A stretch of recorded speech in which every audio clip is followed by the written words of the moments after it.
Joshua Arma, and I am an AI engineer here in San Francisco.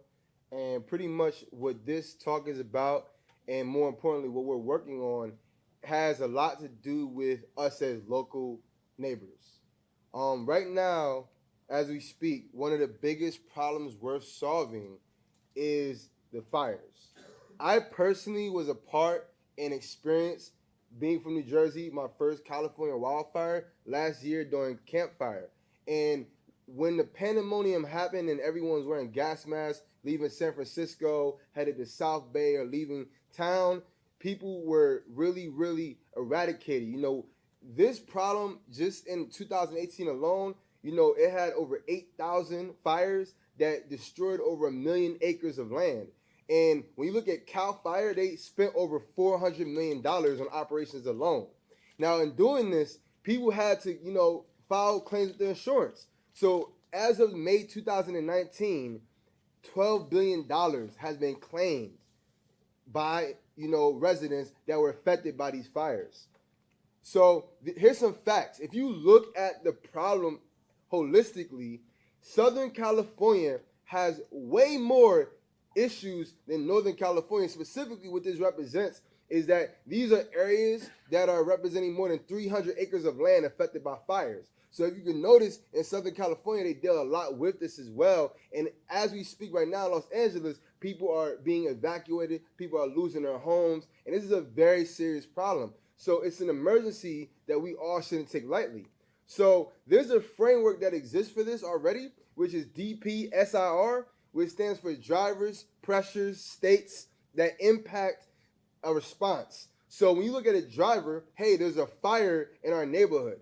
That directly creates a lot of pressure, such as carbon dioxide in the air and bad air quality, that creates a state that we cannot deal with. So we have to look at the impact it causes, not only health conditions, but how do we respond to these problems? So the response is directly correlated with the drivers, the pressures, and the impact, as well as the state.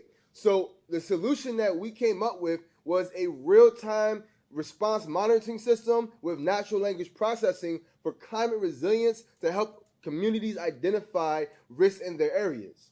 So I'll show you a brief demo real quick so you can get a chance to see how this looks. So what I'm showing you right here is leveraging existing technology that pretty much can allow someone to type in their zip code, and as soon as they type in their zip code, they can see on a heat map what is in their area, what is affecting their area. So this part of LA doesn't have as much fire, but one of the more reported zip codes that has more fire risk, you can see on the map, has a heat map showing the issues. So as that happens, in real time, a person could be asking questions to a bot like, is my health at risk? And then getting a response from that. And then asking questions about the air quality. Now, I did this leveraging Google Dialogflow, which is a very popular, natural language processing framework that was acquired by Google not too long ago. So there's already existing technology that we can use to help solve some of these problems. Now, moving forward, these are current real-time systems where you eliminate landline technology.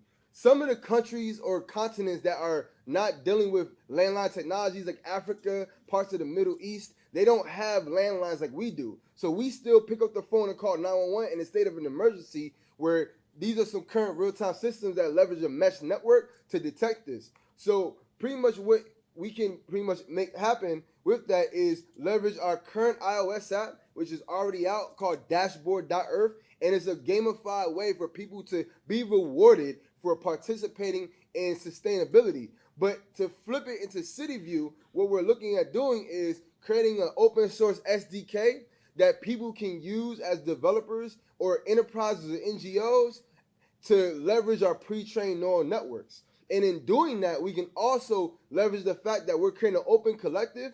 So we are looking for developers and designers to join our collective. So my ask is really simple. This is to help us put out fires.